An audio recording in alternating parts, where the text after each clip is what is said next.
There we go. So he allows them to go home so that they can see their families, and that helps restore morale. About a quarter of the Union Army is AWOL. Uh, they've abandoned their ranks throughout the 1862, and so Hooker says if they come back, there will be no charges against them. And so a lot of men who are on AWOL return to the Union Army. He introduces the concept of corps badges to help esprit de corps, where each corps will choose a badge that will be on their jacket or on the cap. Like the Fifth Corps, it will be the Maltese Cross. And within each corps, the color of the badge will tell the division. So first division is red, second division is white, third division is blue, and if there's a fourth division, it's green. So an officer on horseback can look down on the caps of the men and tell what division they're from and what corps they're from. And because each corps picks their own emblem, that helps establish esprit de corps. He upgrades weapons in the Union Army, and he reorganizes artillery and the cavalry corps. Prior to Hooker, each corps had its own cavalry, and the cavalry didn't work together as a unit. Unlike what was in the Confederate Army, where there was a cavalry corps headed by Jeb Stuart. So Hooker establishes the equivalent to what the Confederates have done. And General Stoneman, will become commander of the cavalry corps. So now all the cavalry works as an additional corps. He will also introduce new types of communication. And as he starts the Chancellorsville campaign, he will, as his army marches, he lays telegraph wire on the ground so that he has communication between the two widely separated wings of his army. So he's introduced modern communication within minutes as opposed to hours by horseback. He proposes an ambitious plan. The Confederates are along the Rappahannock River. Fredericksburg is the key point. Lee and his armies on one side, and the Army of the Potomac under Hooker's on the other side. And Hooker is preparing his spring campaign. Lee doesn't have his full army with him. The Confederate Army is broken down into two corps. First Corps is under General Longstreet, Second Corps under Stonewall Jackson. Longstreet, most of First Corps is down here in North Carolina that winter. The cavalry is widely spread. When you're in your winter quarters and the grass isn't growing, you can't have 15,000 horses that you're going to be able to feed. So the cavalry corps is all spread out. Some of the cavalry is with Longstreet down in North Carolina. Longstreet is helping actions in North Carolina against Union forces along the coast, and they're also gathering supplies in North Carolina. So Lee has Jackson's Second Corps and some remnants of First Corps that have remained there. The plan that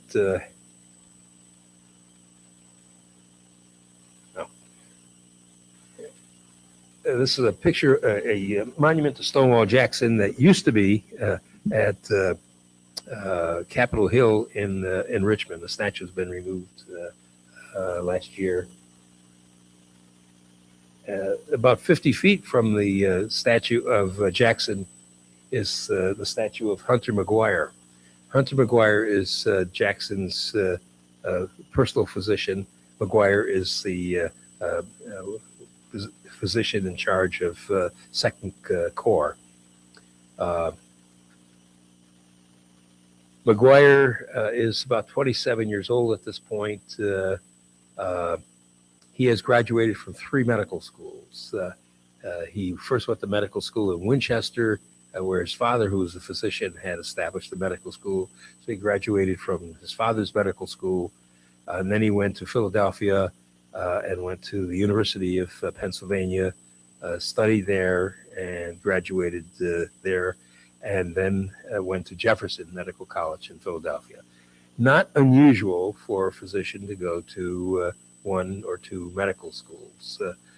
Remember, medical schools, we talked about Mary Walker, was a series of lectures and demonstrations, and then you did an apprenticeship often with a physician. When the Civil War starts, McGuire enlists as a soldier, but he's recognized as being a physician, so he's assigned to Jackson. At this point, Jackson is in the valley with his the Shenandoah Valley with his Valley Army, and McGuire is given orders to report to General Jackson. He reports at Jackson's headquarters in Winchester, and Jackson tells him to wait in the room alongside the room that Jackson is using as his headquarters, and he waits there about 6 to 7 hours. The reason being that Jackson looked at this man and thought he was too young to be a physician, so it must be a mistake. So Jackson telegraphed Richmond to confirm the orders that this man McGuire was being assigned to him, and it took that long for confirmation to come back. So McGuire is a physician in the Valley of the Army of the Valley of the Shenandoah. At First Manassas, Jackson is somewhat of a strange man health-wise. He feels that balance in his body sometimes gets out of whack, and one side of the body is stronger or has more energy in it than the other side of the body. So if my left side is weak and my right side is more powerful, Jackson will put his hand up to drain energy from his right arm down into the left side of his body. Jackson is a believer in mineral waters, mineral water baths, and drinking mineral water. And he has a love for citric fruits. This was from the Mexican War, where he fell in love with oranges and lemons. Oranges are hard to get, but lemons are a little bit easier to get in the United States. Jackson, whenever he finds a lemon, will basically eat a lemon like an orange. So soldiers have commented, they see their general sucking on a lemon. That's the background behind that. So at First Manassas, while he's got his hand up in the air, a bullet passes between two of his fingers, wounding him, minor wound. Jackson calls his physician. Physician comes up and he says, I'm going to have to amputate the finger. Jackson doesn't like that, so get that new guy. What's his name, McGuire? Yeah. McGuire comes up and says, I think I can save the finger, and he designs a split and saves the finger. After that, McGuire is Jackson's personal physician. So he has great faith in McGuire.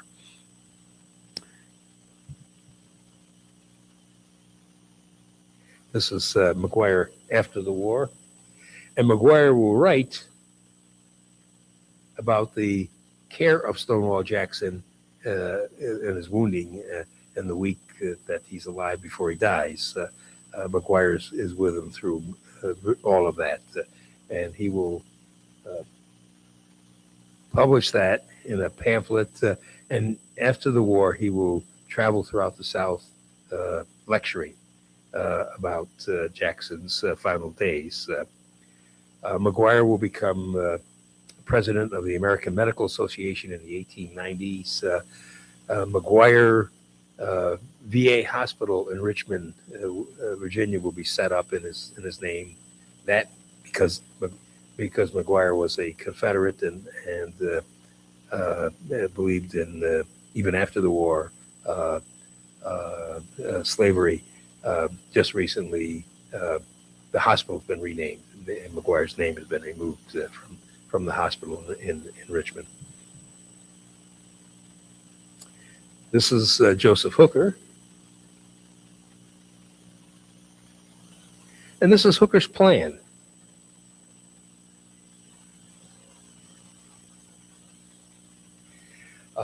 Hooker wants to force Lee off his defensive line at Fredericksburg.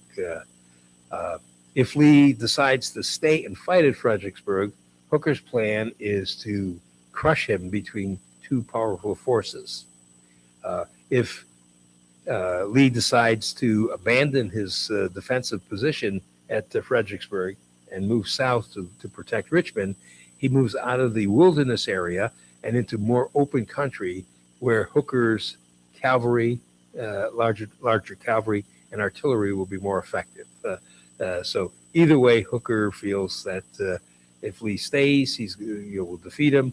If he retreats, we'll get him into a position where he has to fight on less favorable ground for Lee. Hooker's plan is to send his, wrong one.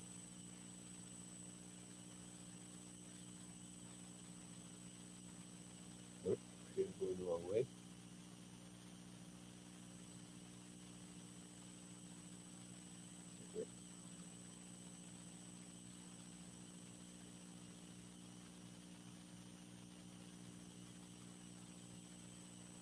There we go. Okay. Sorry about that.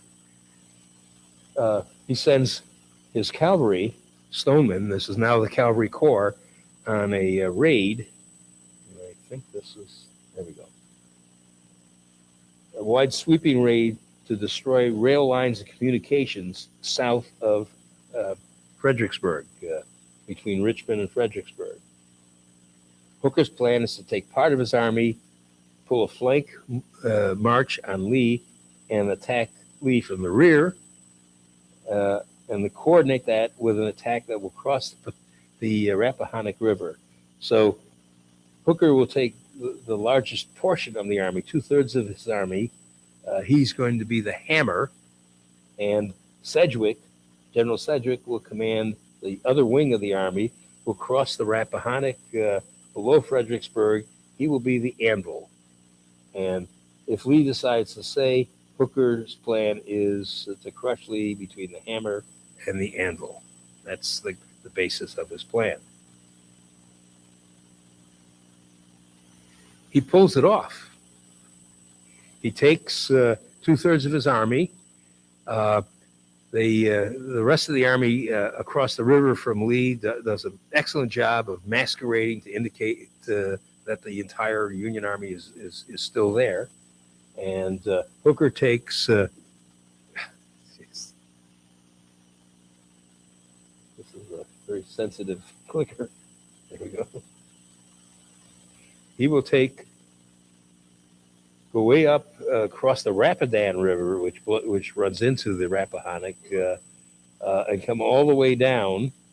As he comes down, there will be light Confederate resistance at the Ely Ford over the Rappahannock River, and he will push that aside. And as he uncovers one of the key fords on the Rappahannock River, the United States Ford right here, or U.S. Ford, Third Corps under Dan Sickles will cross here. So he's got 2/3 of his army on Lee's side of the river, on Lee's rear, before Lee realizes what's happened. The fact that he's able to pull this off, even his most critical opponents within the Union Army, General Meade in particular, are amazed that Hooker's done this, that his plan is working, and they've seen the confidence that's been restored in the Army of the Potomac. All right, well, yeah, this guy's leading the army. He's doing a pretty good job. So the Army of the Potomac is in good spirits at this point. They've gotten across the river. They're in Lee's rear before Lee is now starting to react, and the plan is working.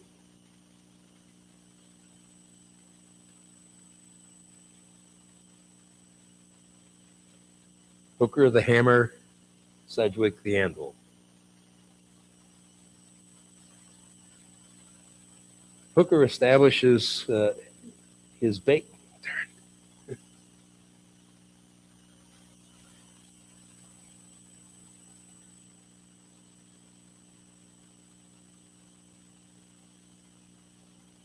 He establishes his base. The problem is that the pointer is just above the buttons that advance the slide. So when I go to hit the pointer, I advance the slides. Hooker establishes his base at Chancellor's Tavern at Chancellorsville, and on May 1st, he moves out. And he moves out along 3 roads. The River Road sends meat up here, and then the 2 turnpikes that go through the wilderness area.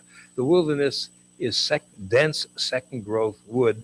The primary forest has been cut down and used primarily to make charcoal for foundries, and so it's dense second growth. Artillery is not particularly effective in this area. Only the roads, the 2 main highways go through the Orange Plank Road and the Turnpike.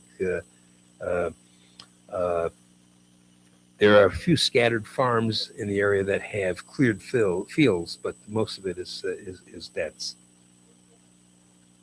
Dense second growth trees.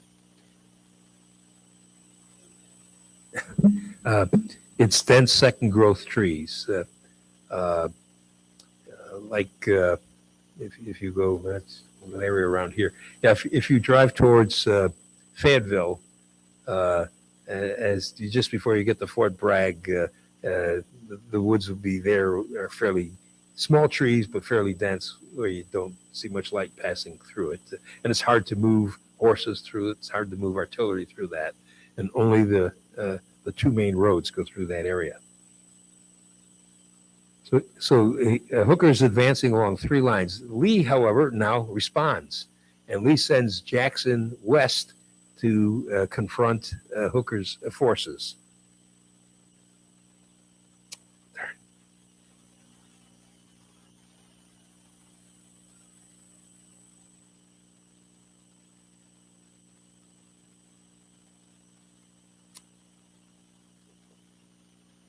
Okay, so Lee is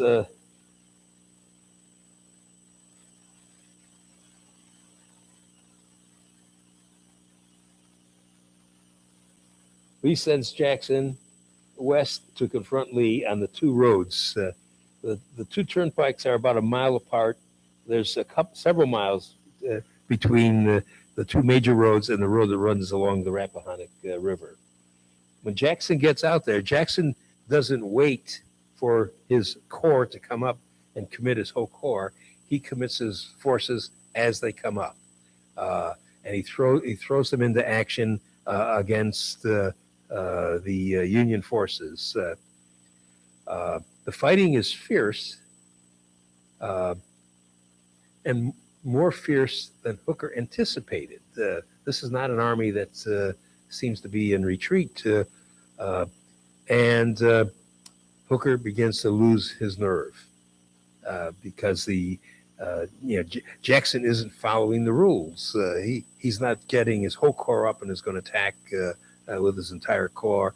As a brigade comes up, he throws it into action. Another brigade comes up 15 minutes later, he throws it into action on the other turnpike road. A third brigade comes up, he throws it in where he feels it needs to go. Hooker loses his nerve, and he has his men pull back to their defensive position at Chancellorsville.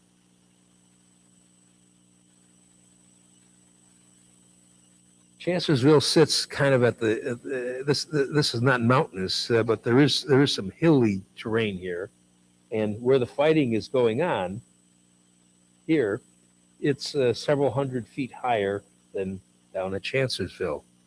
And Meade, who wants to attack, Meade's on the river road here. Meade is not facing any Confederate forces. He wants to continue on to Fredericksburg and threaten Lee there. But he's ordered to return back to Chancellorsville. And he makes the comment, if General Hooker cannot contain or fight the Confederate army on the top of a hill, we certainly can't fight it at the bottom of a hill. And so Hooker pulls his forces back to his defensive position at Chancellorsville. He has made the fatal mistake in that he has given up the initiative to Lee. And Lee is a gambler, not a wild gambler, but if he sees the odds are slightly in his favor, he will take advantage of that. And when you turn the initiative over to Lee, you have a problem, and that's what happens to Hooker. On the evening of May 1st, Hooker is in his defensive position at Chancellorsville with the 11th Corps extending out onto the Turnpike Road and protecting the ford across the Rappahannock River, the United States ford. Lee has pulled his entire army to this position to face him and to block him. Lee has left 12,000 men under under General Early, Jubal Early, to defend Fredericksburg. Hooker sends a message back to the other wing of his army under Sedgwick. You are the hammer, I at Chancellorsville, and the anvil. So he's reversed his plan. He wants Sedgwick to cross the Rappahannock, sweep through Fredericksburg, and attack Lee from the rear. I'll stay here in Chancellorsville with a strong defensive position. Lee will either be crushed between our two forces, or he'll have to abandon the field and move south towards Richmond.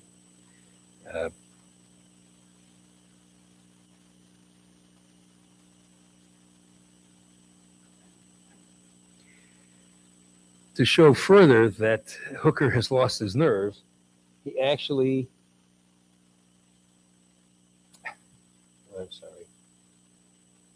takes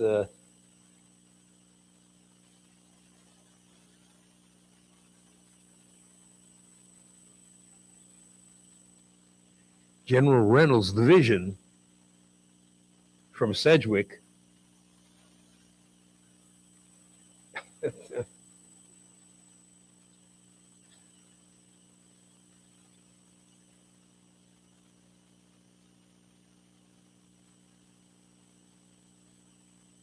There we go. Okay.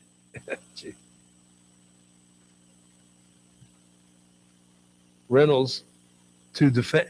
He actually decreases the size of Sedgwick's force by moving General Reynolds' division over to stay on the Union side of the Rappahannock River to defend the United States ford. Fighting on May 1st was just the pullback to his defensive position, but he's so worried about Lee that he actually brings reinforcements to defend the ford, which is his escape route. He doesn't need to use it yet, but he's so worried about Lee that he will deplete his other wing to defend the United States ford, my escape route if I need it. That gives you an idea of the change in Hooker's attitude about this. Sedgwick will cross the Rappahannock on May 2nd. Jackson, in that final meeting with Lee, proposes an attack. Scouts from the cavalry that is with Lee have indicated that the Union flank, defended by 11th Corps, is floating. A floating flank means it's not anchored on a defensive position. It's up in the air. A defensive position would be if the end of your line is anchored on a mountain or a river or a swamp, some physical obstruction so the enemy cannot get around you. Okay. In the wilderness, O. Howard's 11th Corps is floating. He has two cannon facing down the turnpike to defend his flank. That's about it. What Jackson proposes is to take most of the army, roughly that Lee has, about 27,000 men, and he proposes a march around the flank of the Union Army, and he will attack the flank of the Union Army with 27,000 men. Lee listens to the plan and says to him, how many men will you take? And Lee says, I will take my corps. So he's leaving Lee with just the remnants of First Corps. Lee's got 12,000 men defending the line at Fredericksburg. He will leave Lee with about 12,000 men to face Hooker's army of about 80,000 men. And Lee will take 27,000 men and march around the flank. The trust that Lee has in Jackson's plan is amazing. So Lee will divide his army in the face of a superior foe as far as number is concerned. Jackson's march will start out on May 2nd, early in the morning.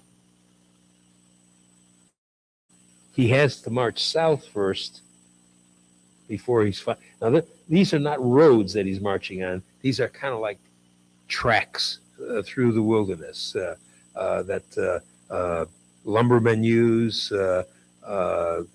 They're just wide enough for four men to march four abreast. So, and they're just kind of like a clearing. That's about it. But Lee has excellent maps of the area, and Jackson knows these maps, and he has some scouts that live in the area, so they know all these passages through the wilderness. Jackson will be seen marching south by Union spies in the trees. They climb tall trees and they see forces moving south. That's Jackson's corps moving south. And they report that to Hooker. That's exactly what Hooker anticipates. Lee is going to leave the position. Jackson is leading the army south to defend Richmond. And he will authorize Dan Sickles' Third Corps to attack the rear of Jackson's force, because, there will be some fighting in that. What Hooker doesn't realize is that Jackson is moving south because he has to find these roads, and then he's going to swing around. This portion of the march is not known by Hooker. All he sees is the southward movement. And to Hooker, the plan is working. Lee is abandoning the field. And Lee is fighting here. Lee is attacking Hooker just to keep him occupied. And so, Hooker says the plan's working. We'll defend against Lee's attacks, but I want to get the Confederate Army out in the open where my artillery and cavalry will be more effective.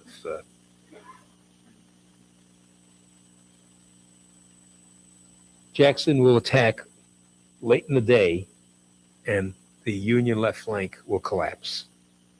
We'll just quickly go through the rest of the battle. Jackson is wounded on the night of May 2nd, and we'll come back to that. A.P. Hill, who will assume command of Jackson's corps after Jackson is wounded, A.P. Hill is wounded later that evening also. So Jackson's Second Corps command will devolve down to Jeb Stuart. Jeb Stuart is a cavalry commander. He's commanding infantry now. On May 3rd, Lee's uh, plan is for the two wings of his army, Jackson's corps and what Lee was left with, to unite. Rats.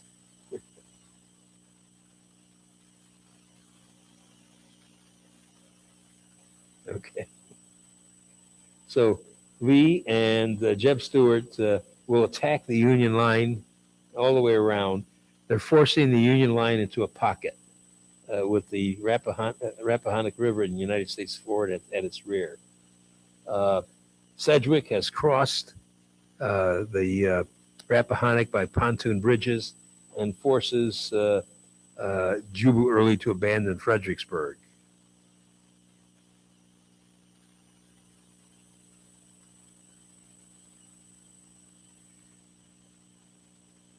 Lee has united his forces, but now he has Sedgwick in his rear.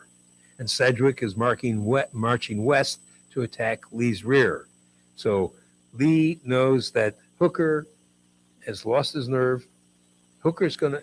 I can leave a minimal force to keep Hooker bottled up, and Lee will again divide his army and leave a small portion of his army.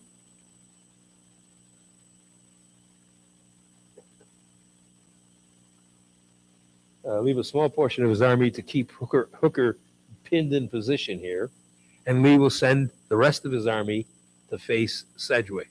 Okay.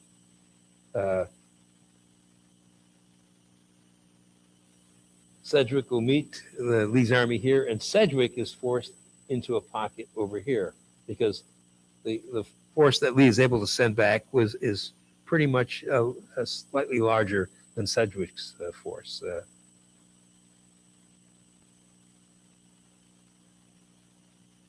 And in the period from May 4th to May 6th, the Union Army has been forced into two pockets. Hooker into this pocket with the river at his back and the United States forward over here, and Sedgwick into this pocket here. Lee plans on the 4th to wipe out the smaller force, that is Sedgwick's force, before Hooker realizes what's happening. But the attack by Confederate forces is disorganized, and so that doesn't happen on the 4th. On the night of the 5th, Sedgwick has a ford to his rear. Sedgwick's army will retreat that night across the ford. Lee will then Lee's frustrated over this. He will take the men that were supposed to wipe out Sedgwick and bring them to attack Hooker. They will attack Hooker, but that night, on the night of the 5th into the 6th, Hooker will escape across the United States ford. Lee is furious. He had the two portions of the Union Army trapped with a river to their rear, and he was unable to destroy either force. And both sides will escape. So that's kind of the Battle of Chancellorsville. Let's go back to now, the night of May 2nd, when Jackson makes his proposal to Lee and has started his flank march. It's about 3 o'clock in the afternoon when Jackson is preparing to make his flank attack at Chancellorsville. And without bothering to dictate to an aide, he scribbles a note himself to Robert E. Lee. And he says, "General, the enemy has made a stand at Chancellorsville, which is about 2 miles from Chancellorsville. I hope as soon as practical to attack. I trust that an ever-kind Providence will bless us with great success. The leading division is up, and the next two appear to be well closed." And he signs it Jackson. He had formed a double line of battle about 1.5 miles long. A third of his army was still not up yet. That's A.P. Hill's division. But he had 21,000 infantry in line at that point, and the sun was low in the sky. At 5:15 p.m., he spoke to General Rhodes and said, "You can go forward then." So this is the position about 5 p.m. when he starts his flank attack. This is the Confederate forces basically in two lines, a mile and a half wide. AP Hill is coming up. This is the 11th Corps with its two cannon facing along the turnpike. 5:15, they're getting ready for dinner. They've slaughtered some cattle. Men have their arms stacked. They've butchered the cattle, and they've started fires. They're roasting. They're going to have a barbecue. The plan that Hooker had proposed seems to be working. Howard has not sent the men to go down the road to the west to make certain that nothing is out there because we all saw Jackson marching south hours earlier. Now, if Jackson had started his attack 2 hours earlier, one can speculate how much different the outcome of the Battle of Chancellorsville and possibly even the Civil War might have been. As it was, starting late in the day as he did, the 11th Corps collapsed and the entire right flank of Hooker's army was threatened. However, as the attack proceeds, the second rank begins to catch up with the first rank and regiments begin to intermingle. Civil War regiments had been trained to fight with their own regiments. So when things get confusing and men are mixed up, things begin to slow down. The other thing, traveling through the wilderness, if your regiment was assigned on the side of the road, you're attacking down the plank road, you could move much faster than the guys out in the woods coming through this dense brush. So this broad attack with a broad mile and a half long front has narrowed, and it's like a spear now, with the point of it on the turnpike and the wings of it lagging behind in the wilderness. The 11th Corps has collapsed. Several units will continue to fight. Dilger's artillery will man their cannons, fire down the road, blunting the Confederate attack, and then they'll mount up, pull their guns back a couple hundred yards, reset up again, fire again, retreat another couple hundred yards. So some units are fighting, but most of 11th Corps has collapsed. The lead brigades in the right wing of Jackson's attack basically will finally wind up halting. And the main section of Jackson's battle line is mired in the center, and the flanks are just now beginning to curl around aimlessly. Jackson realizes what's happening.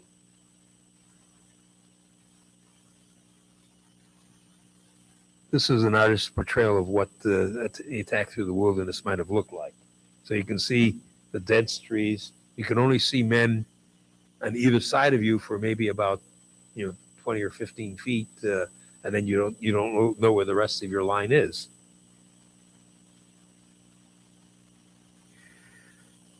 By about 9 p.m., they've pushed the Union line back about 2.5 miles, back towards Chancellorsville, which is a defensive position that Hooker had set up. Jackson realizes that too much was at stake to stop. He understood the meaning of nightfall and could see total victory slipping away with every darkening minute. He rode rapidly into the disorganized ranks and is yelling, "Get in the line! Whose regiment is this? Colonel, get your men instantly in the line." A.P. Hill's division, which has been on the plank road, did not go into line. They've marching up the road behind Jackson's corps. So these are fresh troops that have now come up. And Jackson orders them, press them, Hill, cut them off from the United States forward, press them. Jackson's plan is to push Hill forward along an angled road to the United States ford, capture the ford, then Hooker's army is trapped on the Confederate side of the river. At one point, an excited young Confederate officer comes running up to Jackson shouting, "General, they're running too fast for us. We can't come up with them." Jackson tersely replies, "They never run too fast for me, sir." Now, adding to the confusion in Jackson's own line, about this time, the 8th Pennsylvania Cavalry, which had been on the flank of the Union line, but received an urgent order to move to the Plank Road, they're unaware that Jackson's attack has moved so far forward. So the 8th Pennsylvania Cavalry is now behind Jackson's front line. But they don't know that, and they come up one of these narrow tracks in the wilderness, and they collide with Rhodes's men. The trail was relatively narrow. The horses in the cavalry column, they're either one or two horses wide. That's about it. So they're all strung out and pretty much in a line. And they bump into Rhodes' Confederate infantry. The commander of the 8th orders a charge. Well, you can't, all you can do is charge in a single line. And that's what this cavalry unit does. Both the cavalrymen and the infantrymen are surprised by each other. And although there's some firing at each other, there are very few casualties in this. But now the Confederates are alert to the fact that there are cavalry forces somewhere in the wilderness there. Now, Jackson wants to push ahead with a night attack. He wants to continue the attack before Hooker can bring order out of his panic and organize his defenses. So Jackson will ride out with 8 of his staff to determine the exact location and position of the makeshift Union line. With him are Captain Keith Boswell, his topographical engineer, and Captain Richard Wilburn, his chief signal officer.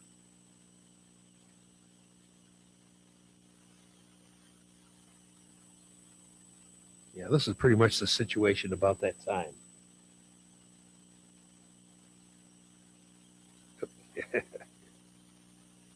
Yes. Situation is I can't get my finger on the correct button. Here's the Union line. This was the defensive position that Hooker had thrown up. The 11th Corps has retreated all the way back to that, about 2.5 miles. A.P. Hill is coming up. Hill is getting organized here.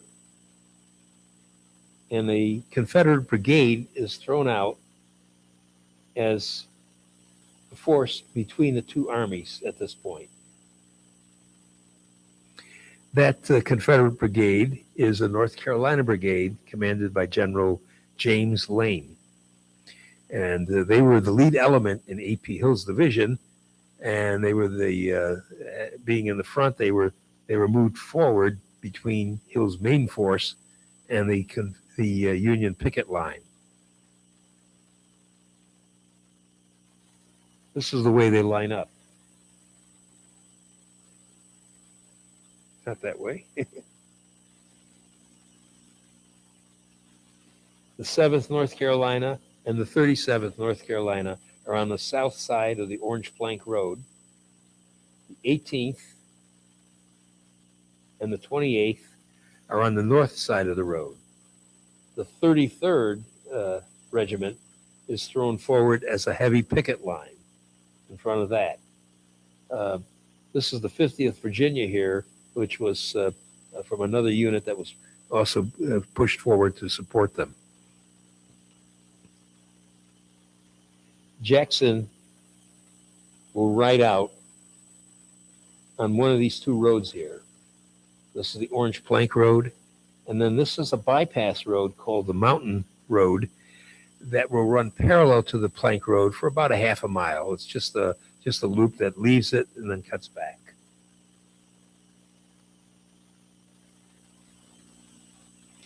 About the time Jackson starts to ride out, A.P. Hill has come up with his staff, and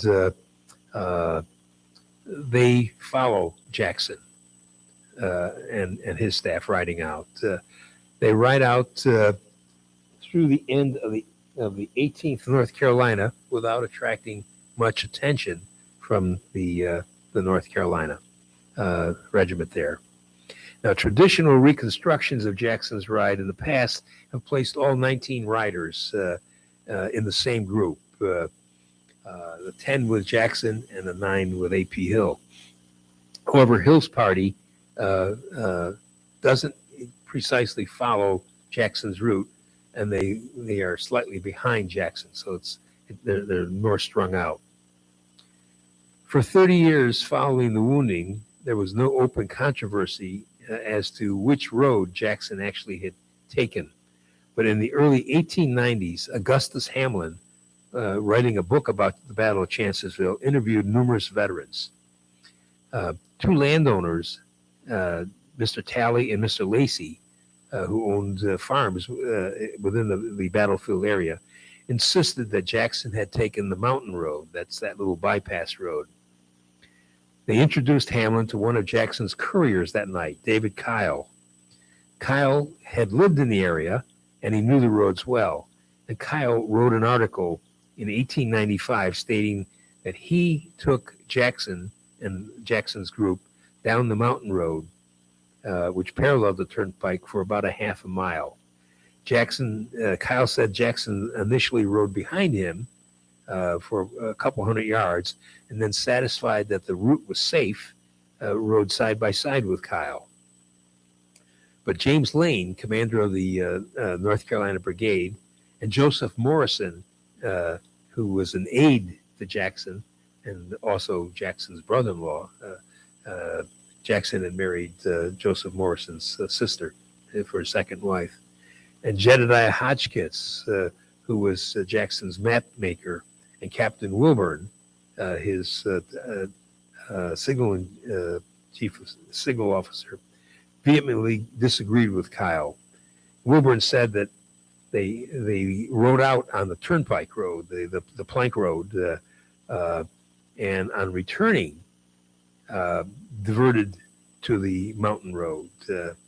So there's been considerable confusion as to exactly which road Jackson was on. Now, artists have portrayed at the time of or after the battle, this is Jackson's wounding, where there was fighting close to each other. This is totally wrong.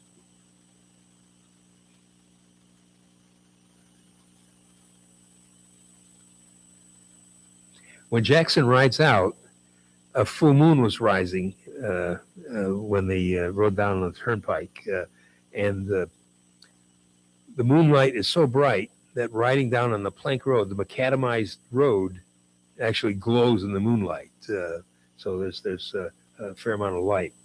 Less than 300 yards from the Federals, Jackson stopped and listened. He could hear officers ordering orders, could hear the sound of axes and shovels as breastworks were being built. He pondered a bit and then turned around and started riding back to his lines, with the rest of his party now falling behind him. So they're coming back towards their line down the plank road, somewhat strung out. It's about 9:30 p.m. when this occurs. About the same time, a number of events are going on.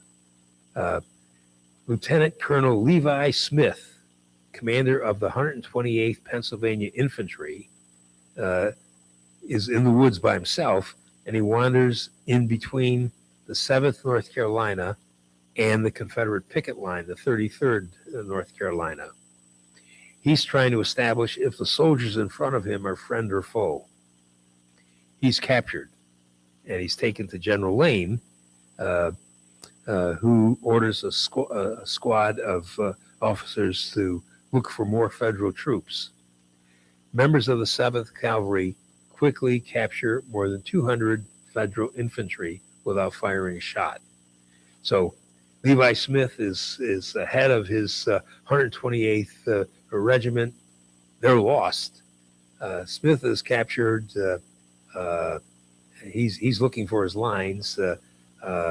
Lane sends a portion of his 7th North Carolina regiment, and they capture all of the 128th Pennsylvania. Immediately following this event, another federal officer, Brigadier General Joseph Knipe, wanders into the end of the Confederate skirmish line, and he's looking for the rest of his brigade.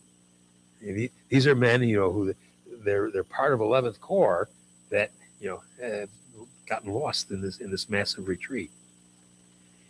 He was challenged when he answered out he was a friend of the Union. So one of the Confederate pickets says, Union or Confederate? And he answers Union.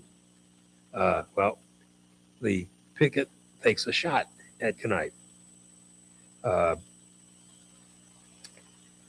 When he takes that shot, what starts out as a single shot, then someone else fires, and a smattering of shots begins to occur, both from the picket line as well as the 7th North Carolina. Remember, they just captured members of the 128th. Now they hear firing out in front of them. So they start to fire, not knowing what they're firing at. And the firing spreads up the line from the 7th to the 37th North Carolina, across the Orange Plank Road to the 18th on the north side of the Plank Road. That firing spreads about the time that Jackson is coming back with his staff. One of the riders, Joseph Morrison, as the firing spreads up the road, Jackson's horse shies off the road. That's when, according to the those that fault Kyle's description, that's when Jackson's force goes off the Plank Road towards the mountain road. They're getting off the road because of the firing that's occurring, spattering firing. Jackson is almost unhorsed by a tree branch that hits him in the face and will give him cuts on his forehead. Joseph Morrison, his aide, his horse is hit and killed, pitching Morrison forward to the ground. He quickly recovers and he starts running towards the infantry, yelling, "Cease firing! You're firing into your own men." But Major John Decatur Berry of the 18th North Carolina yells, "Who gave that order? It's a lie. Pour it into them, boys." And with this, a long row of kneeling Confederates fire at about 20 paces at Jackson's force. Berry later insisted he had no idea that the general had ridden out and was out there. Richard Martin Van Buren Reeves, one of the soldiers in the 18th, maintained that the regiment did exactly as it was told. He reported that earlier he had been standing under a large oak tree when Jackson rode up. And this is what Reeves says.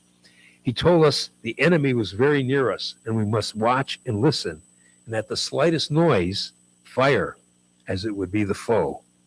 An officer of the 18th later admitted that an attack by a brigade of cavalry, which is what they thought was happening that night, was as likely as being attacked by a gunboat in the wilderness. Both Jackson and Hill's parties were savaged. Every horse that was not struck shied and fled the musket fire. 3 horses carried their riders down the road into the Federal lines, and they were captured there. Engineer Boswell and 3 couriers were killed. 8 of 19 men were struck, as were 8 horses. A.P. Hill and his horse were unscathed. Jackson was struck 3 times. His horse bolted, and a large another branch struck Jackson in the face again, almost unhorsing him.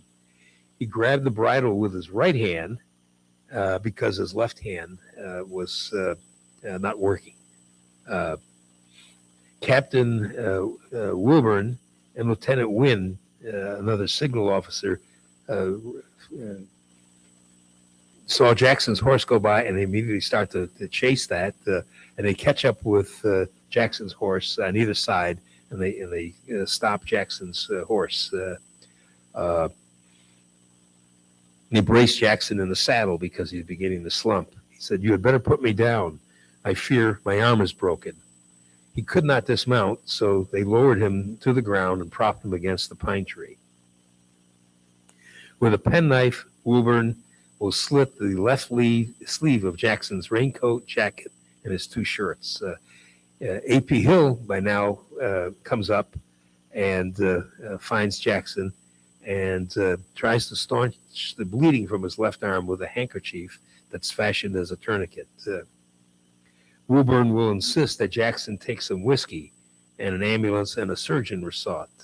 Jackson initially refuses the whiskey, but Woburn insists that he take it, and Jackson says, well, if you mix it with a little water, I'll drink it. So they mix a little water with the whiskey, and one of the few times that Jackson will drink whiskey, he'll drink the whiskey. Dr. Richard Barr of Pender's brigade is found, and Barr will come up and examine the wound, but there's nothing that needs to be done at this point. The tourniquet is controlling the bleeding, and he says, Jackson needs to be taken to the field hospital. While all this is going on, suddenly, coming out of the woods right next to them, are two more Union stragglers that wander into this party. They're quickly captured and are taken away, but there are still Union soldiers out there wandering around within the Confederate lines. And Joseph Morrison, Jackson's younger brother-in-law, he looks out on the plank road and he sees down the plank road a Union artillery battery being moved into position on the road. So he shouts, "Take the general away." This was moved to this position in 1885, supposedly the place where Jackson was hit.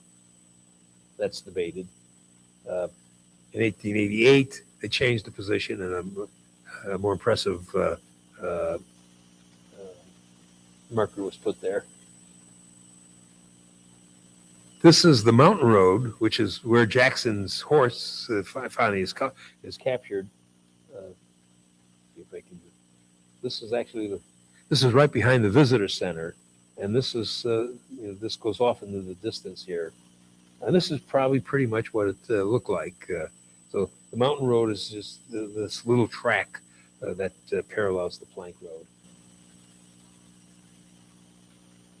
This is a map of the visitor center today. Here, parking lot. That picture is taken right about here. The stone is here, and the monument is here. So we have Jackson shot here, and shot here. So.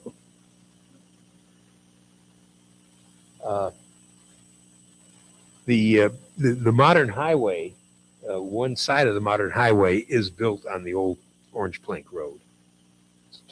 It's a 4-lane highway right now. And this would be the position of the 18th Cavalry. 18th Regiment.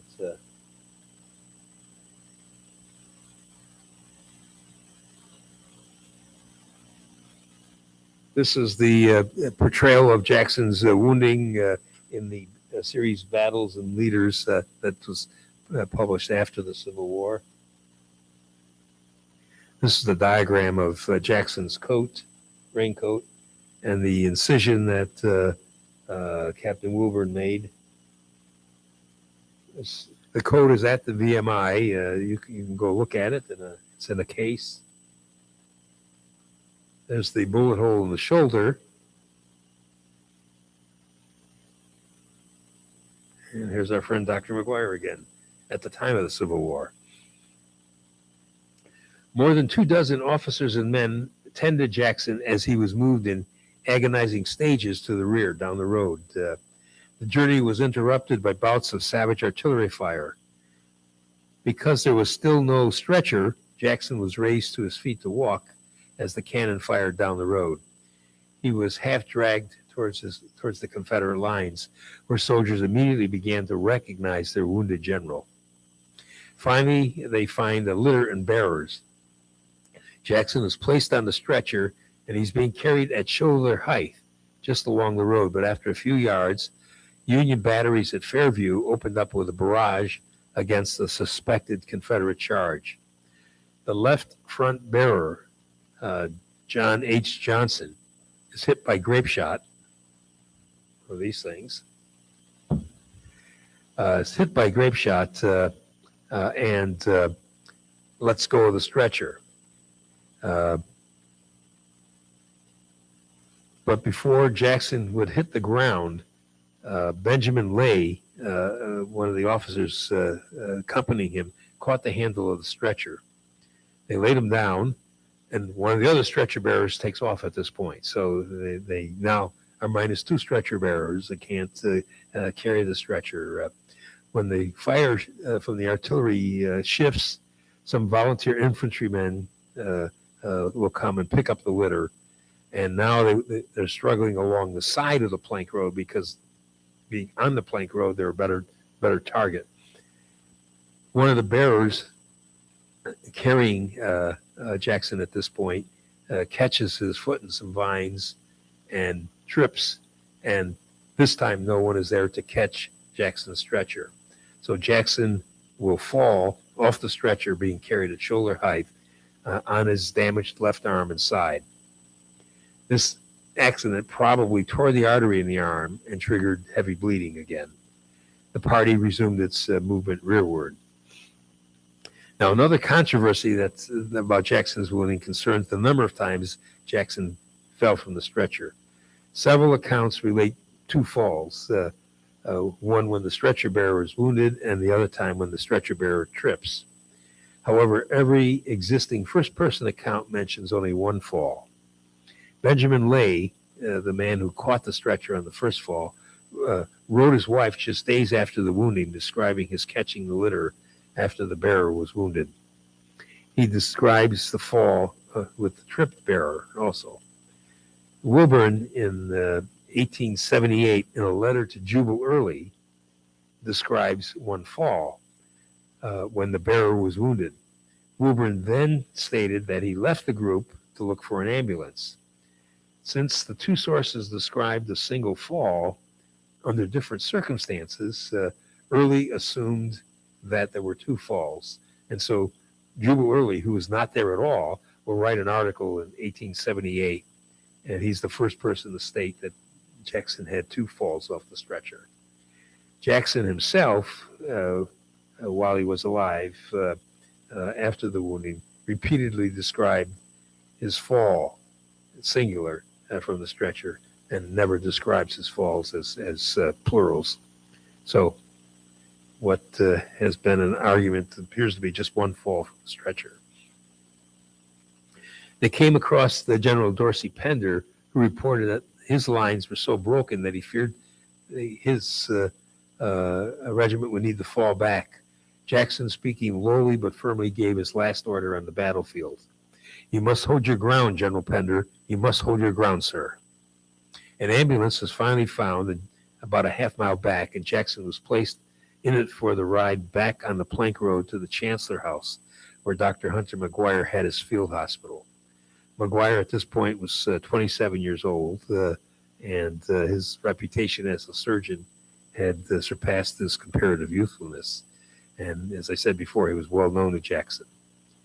McGuire describes the scene, quote, "His clothes were saturated with blood and hemorrhage was still going on from the wound. Compression of an artery with the finger arrested it. The handkerchief, which had slipped a little, was readjusted. His suffering at this time was intense. His hands were cold, his skin clammy, his face pale, and his lips compressed and bloodless. Not a groan escaped him, not a sign of suffering, except for the slight corrugation of his brow and the fixed, rigid face, and the thin lips so tightly compressed that the impression of the teeth could be seen through them," unquote. Whiskey and some morphine were given, and the ambulance continued westward for 2 more miles to 2nd Corps Hospital, and Surgeon-in-Chief Dr. Harvey Black, who had a warm tent, blankets, and water waiting. At 11:30 p.m., when Jackson finally arrived, McGuire let him rest and recover from shock for a couple hours. Then at 2 a.m. Sunday, He examined the wounds with Doctors Black, Robert Coleman, and J. William Walls. They determined that amputation was necessary and so informed Jackson. He replied, "Yes, certainly. Do for me whatever you think best." A cone of cloth was soaked with chloroform close to his nose and mouth. As he began to feel its effects and its relief to the pain that he was suffering, he muttered, "What an infinite blessing, blessing, blessing." A round ball from a Springfield smooth musket was removed from the back of the right hand, and this ball later was presented to his wife. The 18th North Carolina was one of the few regiments in the Confederate Army that still had old weapons. And we know that he was hit by friendly fire because they were firing round musket balls. The rest of the regiments in the Lane Brigade were firing mini balls, and the two balls are different. The one in the hand had entered the palm, had fractured two of the metacarpal bones. So that would be the path of the bullet. Another ball struck the outside of the left forearm, just below the elbow, and had come out on the opposite side above the wrist.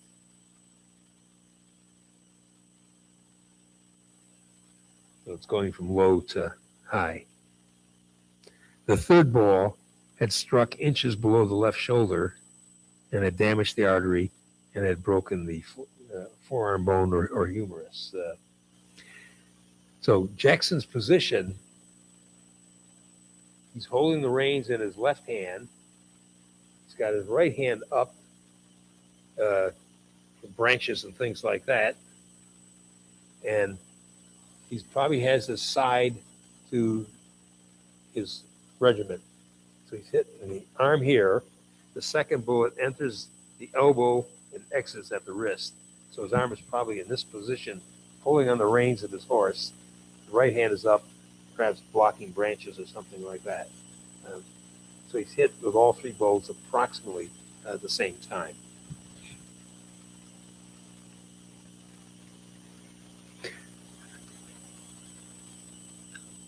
McGuire then amputated the arm about 2 inches below the shoulder very rapidly and with slight loss of blood, using the ordinary circular operation.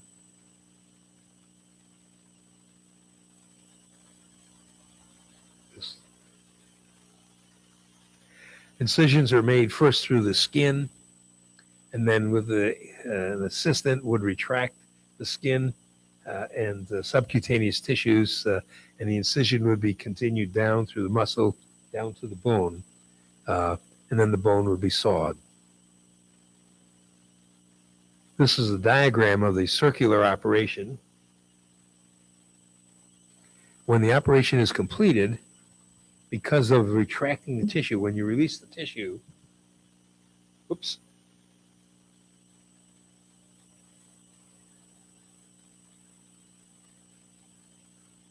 this is the discarded limb. So it's you're left with a concave stump. The tissue will partially cover over this and will begin to act as a cushion for a prosthetic limb afterwards. Now, this drawing is not a Civil War drawing. This drawing is out of the NATO handbook for the treatment of war injuries. So the circular operation is pretty much a standard operation that would be used today. And as I commented earlier to some people who are up here, this probably was carried out in Turkey and in Syria recently with injuries from the earthquake, where you have no power and you were doing operations under Civil War conditions.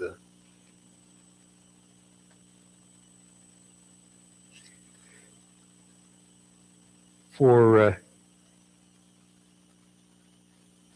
survival rates for an upper arm amputation like this, survival would be anticipated to be about 76%. But because of the extra care that Jackson would got, you would anticipate that his survival would be higher than 76%.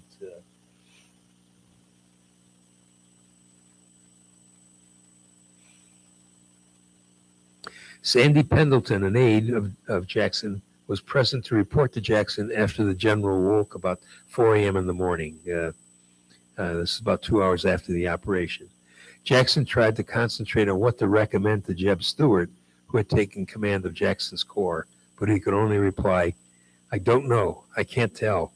Say to General Stuart that he must do what he thinks best." Later that morning, when Jackson reawoke, he was free from pain, and Dr. McGuire was satisfied with his progress. Jackson took some nourishment and sent word to his wife in Richmond and dictated a note to General Lee. However, about 10 a.m., his right side began to pain him enough that he asked McGuire to examine him. Jackson believed he had struck it on a stone or stump when he fell from the litter. McGuire examined Jackson and wrote, "No evidence of injury could be discovered by examination. The skin was not broken or bruised, and the lung performed, as far as I could tell, its proper functions," unquote. He recommended some simple application and rubs, and by 8 o'clock that Sunday night, the pain had disappeared. Jackson inquired about the battle that day and listened intently to McGuire's answers. He slept well that night and was free from pain. Jackson's chaplain, Reverend B. Lacey, took the severed limb and was buried at the Lacey family cemetery at Elwood Farm. And a stone there supposedly marks the spot where the arm was buried. Now, legend has it that in 1921, the Marines were conducting war exercises in the wilderness area, and President Harding, his wife, and members of his cabinet were there as observers. The then owner of Elwood Farm mentioned the buried limb, the Brigadier General Smedley Butler of the U.S. Marine Corps, and he ordered a squad of Marines to start digging. Supposedly, they found a bone, an arm bone, in a metal box, examined it, and then reburied it with full military honors. Now, part of the story was felt to be fictional. The Park Service owns the property now and has done extensive searches with ground radar, finding no evidence of a metal box anywhere, but a stone marks the spot where supposedly his arm was buried.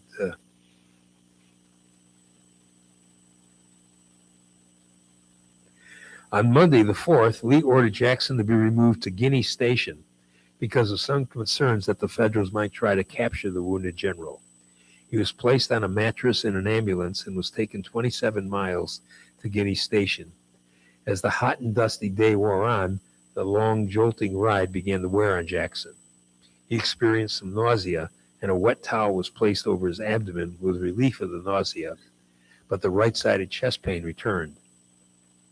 The ambulance arrived at the Chancellor House 8 o'clock that night.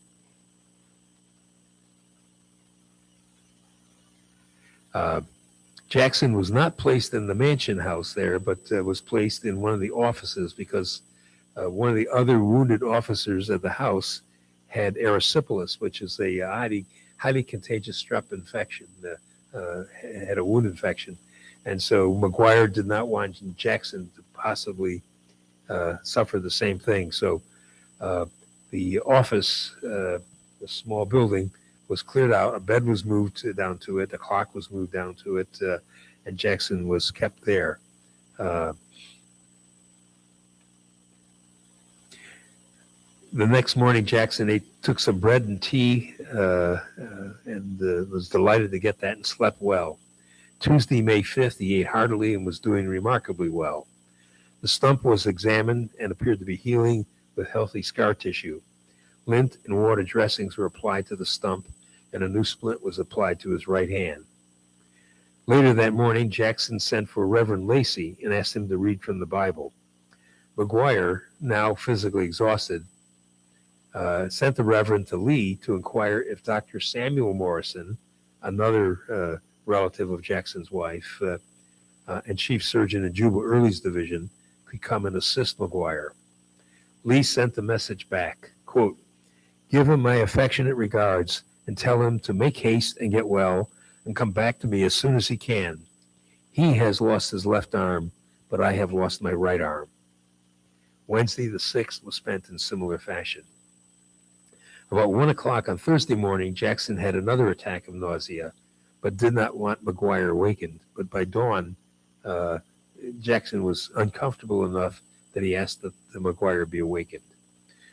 McGuire found Jackson suffering with a great stabbing pain with each breath, and now examination of Jackson revealed a pneumonia in the right side.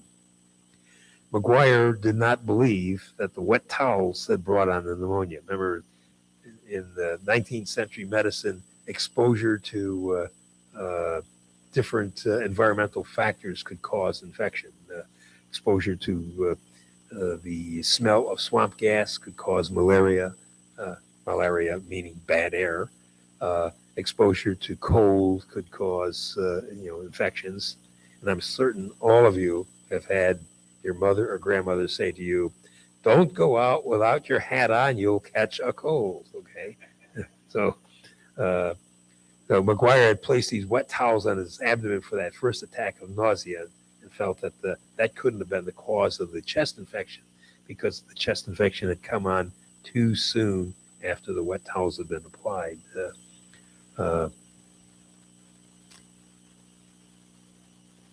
He believed that a contusion to the right lung had occurred with the fall from the stretcher, and extravasation of blood into the chest had occurred, and this was the insult that caused the right side pneumonia. The earlier shock and loss of blood had prevented evidence of this until the reaction from the contusion had been well established, and then inflammation had occurred, and that's what McGuire will write. Cupping was started as a treatment of the times. On cupping, glass or metal cups are heated with a flame, and then they're applied to the skin. And as the cups cool, a vacuum is created, and blood is drawn into the skin, creating a hematoma. In the belief that you were drawing poisons, if you apply it to the chest, you're drawing poisons from the chest infection into the hematoma. Cupping doesn't do that. Interestingly, cupping has come back. Many professional football players are using cupping to increase blood flow to their muscle mass. So if you see a football player in the NFL with circular marks on his arm, he's been doing cupping. Now, I'm certain many in this room have practiced cupping in the past. When we were younger, we would call them hickeys, where you create a vacuum with your mouth, leaving a love bite. That's a form of cupping, okay? Yeah, I see some people laughing at that. So they're familiar with the technique. Thursday evening, his wife Anna finally arrived from Richmond. Remember, the Stoneman's cavalry raids had disrupted the railroad traffic. Upon seeing her husband, she reported, quote, "Now his fearful wounds, his mutilated arm, the scratches upon his face, and above all, the desperate pneumonia, which was flushing his cheeks, oppressing his breathing, and benumbing his senses, wrung my soul with such grief and anguish as it had never before experienced," unquote. Jackson awoke and when she had arrived, saw her concern and dismay, and tried to reassure her. On Friday the 8th, the wounds again were dressed and were noted to be healing well. The pain in his right side was gone, but now he breathed with difficulty and complained of a feeling of great exhaustion. A mustard blister was applied to the right chest. Mustard blisters, again, another form of treatment. My grandmother used those. Again, in the belief that by creating an inflammation on the skin, you're diluting the inflammation in the body. Mustard plasters don't do that also. His fever and restlessness had increased. Dr. Morrison mentioned to Jackson he might not recover. By Saturday, his strength was fast fading. By now, a total of 8 physicians had examined Jackson, and he said to McGuire, "I see from the number of physicians that you think my condition serious, but I thank God, if it is his will, that I am ready to go." He asked for Reverend Lacey and asked Anna to sing some hymns. She reported that he was in great pain. At daylight on Sunday, May 10th, Dr. Morrison informed Anna that Jackson had only a few hours to live. Knowing that he would want to prepare himself, she told her husband of the doctor's conclusion. He indicated where he wanted to be buried and said his goodbyes to some friends and family. He said, "I have always desired to die on Sunday," unquote. 19th century physicians watched so many of their patients die that they became adept at predicting the hour of death. At 1:30 p.m., McGuire told Jackson he had only 2 hours to live. "Very good," said Jackson. "It is all right." Just after 3, he cried out in his delirium, "Order A.P. Hill to prepare for action. Pass the infantry to the front rapidly. Tell Major Hawks." Then he stopped. McGuire described the next moments. Quote, "Presently, a smile of ineffable sweetness spread itself over his pale face, and he said quietly and with an expression as if of relief, 'Let us cross over the river and rest under the shade of the trees.' And then, without pain or the least struggle, his spirit passed from earth to the God who gave it," unquote. Now, McGuire, in a letter to Jed Hotchkiss, later would admit that he was not in the room when Jackson had died. He had stepped out about 30 to 40 minutes earlier. He later did not mention this fact in his writings. But those in the room included Anna Jackson and Jimmy Smith, another family friend. The romanticized version that Jackson uttered these words with his dying breath, that's the romanticized version, but Anna was emphatic that these were his last audible words about 30 minutes before he actually died. This is the way artists portrayed it, in a tent. Now, in my readings about Jackson's wounding and subsequent death, I'd like to comment on a number of interesting facts I'd like to speculate on. As evidenced by first-person accounts, the moonlight that night was so bright, it was a memorable feature of May 2nd, 1863. Astronomical calculations indicate that moonrise occurred at 7:10 p.m. local time, fully 41 minutes before sunset, and that by 9 p.m. the moon was 99.6% illuminated and stood 25 degrees above the horizon. A similar moonrise occurred on May 2nd, 1996, and if you want to hang around, the next one will not occur until May 2nd, 2034. Now, there was enough light for Jackson to consider pushing his men onward with a night assault, and yet he was shot in an open clearing by his own men. Union batteries at Fairview were able to sight their cannon with accuracy because of the moonlight, and Union General Dan Sickles obtained permission for his Third Corps to make a night assault in that same bright moonlight in the early morning hours of May 3rd. Yet at 60 feet, Confederate soldiers could not discern Confederate uniforms and mounted men.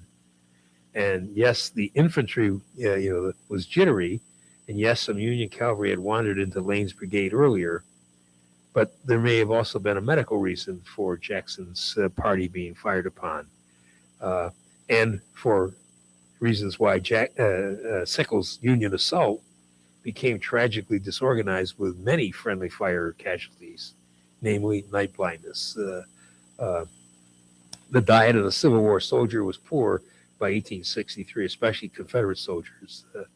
Lee's men had been on half rations for weeks, and scurvy had broken out in the ranks. And there were a number of cases of vitamin A deficiency and scurvy being reported in medical reports.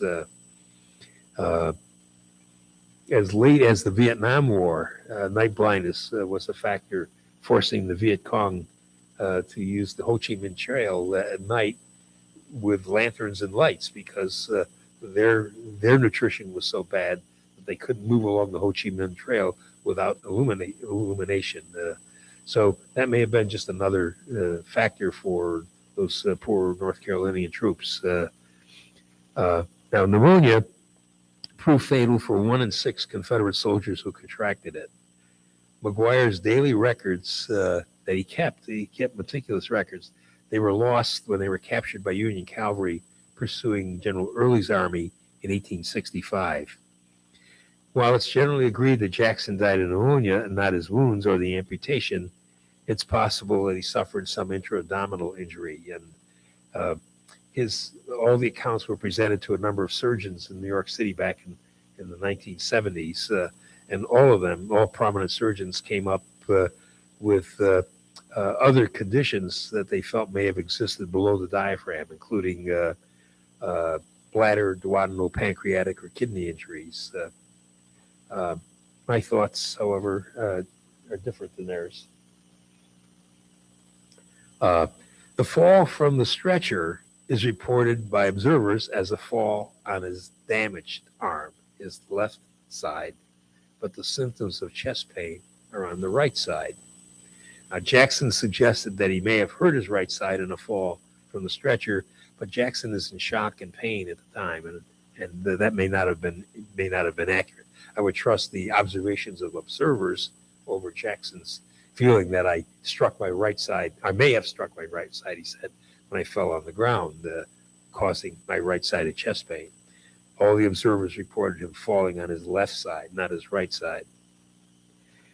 McGuire's an excellent physician. He's well experienced, and he reports no evidence of bruising on the right side, but later comments that blood loss and shock may have prevented all that from being seen. I was thinking about this a couple of nights ago, and thinking back to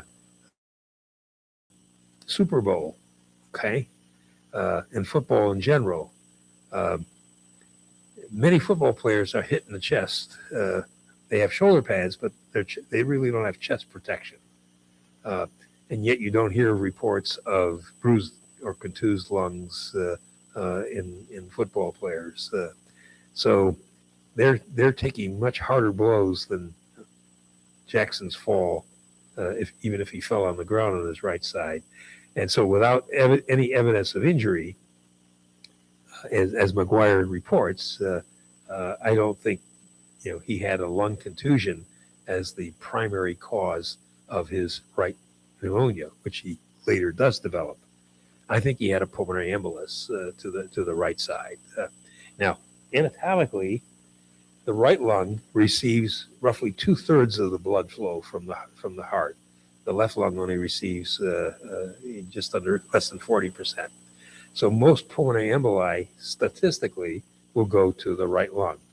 But I think he had a clot from the stump that circulated back to the heart, out to the right lung, causing the sharp pain that he experienced, that he reports.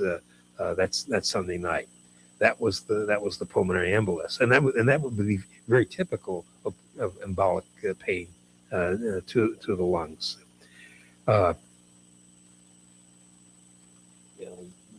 I pass these.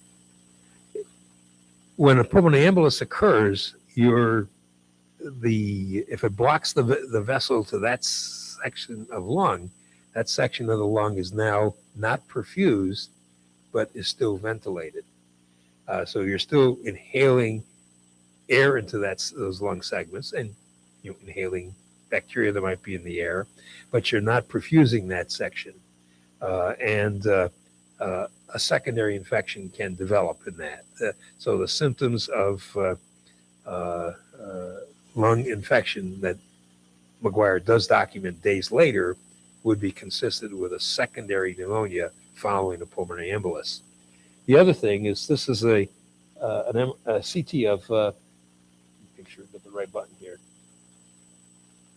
A portion of the lung has been blocked off by an embolus, and this is collapsed lung that's thickened, and you set up inflammation along here so that breathing, as that damaged lung moves along the inside of the chest wall there, you have what's called a friction rub. And inflammation like that with each breath, it causes severe stabbing pain with each breath. the type of pain that McGuire describes as he develops his physical findings of pneumonia. So to me, the symptoms of the pain that he describes, the timing of it, is more consistent with a pulmonary embolus. If that embolus propagates backwards, it knocks off more and more lungs, so more and more respiratory distress occurs. Either way, the ultimate cause of Jackson's death is pulmonary. Now,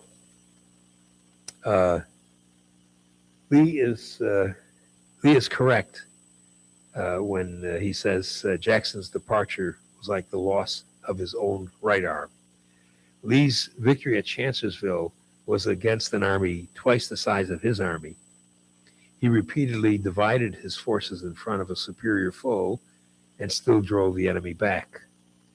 Although the Union losses were almost 4,000 more than Confederate losses, the killed and wounded, go back to that. Total casualties for Army of the Potomac, twice the size of his army, Lee's army, 17,000 casualties versus 13,000, but killed are almost about the same, about 1,600. Wounded are almost about the same. The big difference is in captured. So 4,000 more Union soldiers were captured than Lee's army losses. For Hooker's army, the total casualties are only 14% of his force, but Lee suffers 22% of his force as far as losses. Now, 8 weeks later, Lee goes north to Gettysburg. When he goes to Gettysburg, he will have, he took Jackson's corps and will divide Jackson's corps into a second and third corps. So he will go with 3 corps, but he will have 2 new corps commanders. Jackson is no longer in the picture. Richard Ewell will command Jackson's old Second Corps, and A.P. Hill will now command the new Third Corps. So he goes north with 2 new untested corps commanders, 3 new division commanders, 7 new brigadier generals, and 6 infantry brigades commanded by senior colonels of that brigade. So Lee suffers more heavily in losses in his middle officer corps at Chancellorsville than Hooker does. And so Lee now has a lot of new officers who have moved up in rank or in position to a higher level command than what they had been prior to Chancellorsville. Nearly 1/3 of his cavalry will be led by officers who have not previously served with the Army of Northern Virginia. When Jeb Stuart goes off on his ride around the Union Army at Gettysburg, Lee is not left without cavalry. He is left with cavalry, but he doesn't trust that cavalry. And so he doesn't use that cavalry like he would if Stuart were there. Stuart will arrive the end of July 2nd at Gettysburg. So the potential weaknesses in command structure will be critical at Gettysburg 2 months later. And so, as I said, Lee is correct. He says to McGuire, Jackson, has lost his left arm, but I have lost my right arm. Thank you.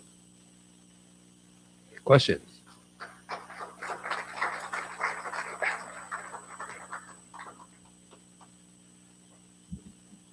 Next week we'll talk about the counterpoint to Jackson and Joshua Chamberlain.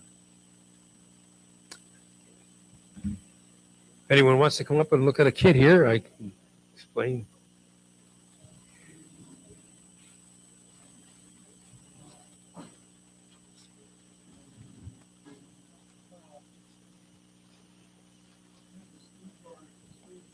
Yeah.